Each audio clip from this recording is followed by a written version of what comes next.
concerning bank bail-ins, are shares of individual stocks at risk? In your opinion, would the stock value be sold and or taken by the brokerage company or the government? Well, that's an interesting question because when we're looking at bail-ins, what they're doing is if they take if the bank needs to be bailed in, they're going to take whatever deposits you have, the equity in your account, and turn it into new stock shares in the failing bank. So that's really actually an interesting question because let's say, the likelihood of JP Morgan going belly up is probably pretty slim because they would be considered systemically important. Mm-hmm. But they certainly already issue shares. My bet would be, as I'm just kind of thinking it through, and we'll find out what the truth is, but I would think they would issue special purpose stock shares that are separate if the bank already has stock shares already listed on the exchange. Because that would be a problem if they went to commingle those. But my bet would also be that those shares of stock would be in the toilet anyway at that point because the bank is failing, whether it's any bank. I think maybe I read the question differently. Okay, how did you read it? I read it as and it's good because then we'll get both answers, right? Exactly. But I read it as, what about just shares of stocks that I have in Coca-Cola and Walmart and in my 401k portfolio? Are those, with bank bail-ins, are those at risk?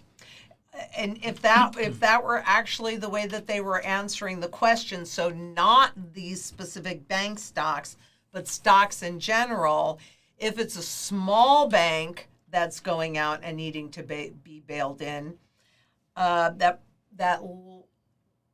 likely wouldn't have put as much pressure on the stock market as a whole. If it's a larger bank that's going to be bailed in, well, then, I would think that you would see a lot of volatility and potential implosion in the stock market. But if it's a small bank, probably not have a broader impact or not as great a broader impact unless it was part of a domino. So I think it kind of depends, but in my opinion, when the stock value be sold or taken by the brokerage company or the government, essentially if it's on the first way that I answered, if it's a bank that's failing and they issue special purpose shares to take your equity and bail that equity into the bank, how much value does that have anyway? Because it's a failing institution. So I don't think that I'm not sure what you mean by the stock value to be sold, but I would say that the stock value is probably pretty low. I think he's thinking, this person's asking bank bail-ins, meaning are stocks bail-inable? Stocks are bail-inable because they're hypothecated and rehypothecated, even going to a broader level. So, and I think there goes back to the difference between a small bank or a systemically important bank. Because if it is a systemically important bank that's needing to be bailed in, that's likely a Lehman moment or something like that. Mm-hmm. And that would be right across the board. You would see the stock market implode. I was there on Black Monday in 1987.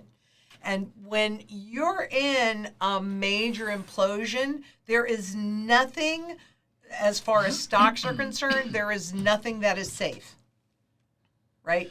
Everything is going to implode at, whether you think that it's a super safe stock or it's not a super safe stock, you're going to see everything implode, and it will be a broad base.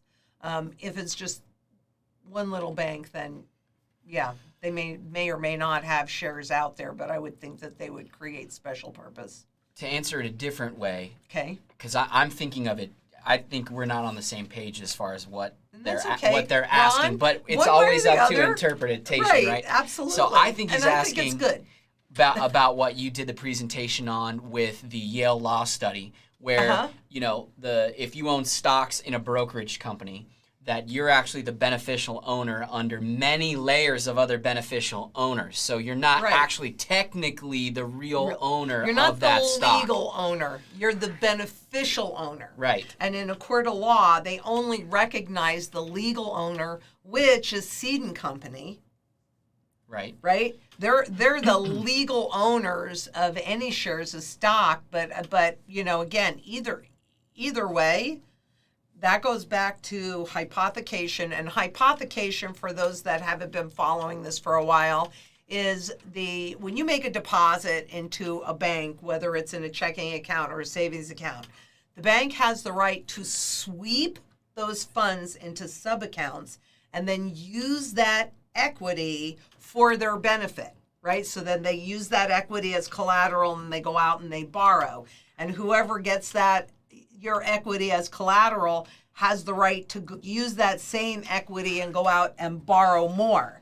And if most of those contracts are done in the City of London, which means that there's no limitations as far as how many times that same equity can be used. So that's rehypothecation, right? Hypothecation is using that equity. Rehypothecation is using it over and over and over again. So in that case, that would also most likely be a major bank that was needing to be bailed in. And that would have an absolute impact on the entire market. Because if you think back to what happened in 2008, they're not going to bail in your stocks per se. No, they're going to bail in your checking or your savings account. Right, but they're not going to bail in your stock portfolio. Correct. They will just give you stocks that in the failing institution that have, basically no value. But they're going to put a value on them. That's eminent domain. They can take it, but they have to pay you fair value. But who determines that fair value? Oh, the failing bank. If you like this clip and you want to watch the full video, just click right here. And to subscribe, click right here.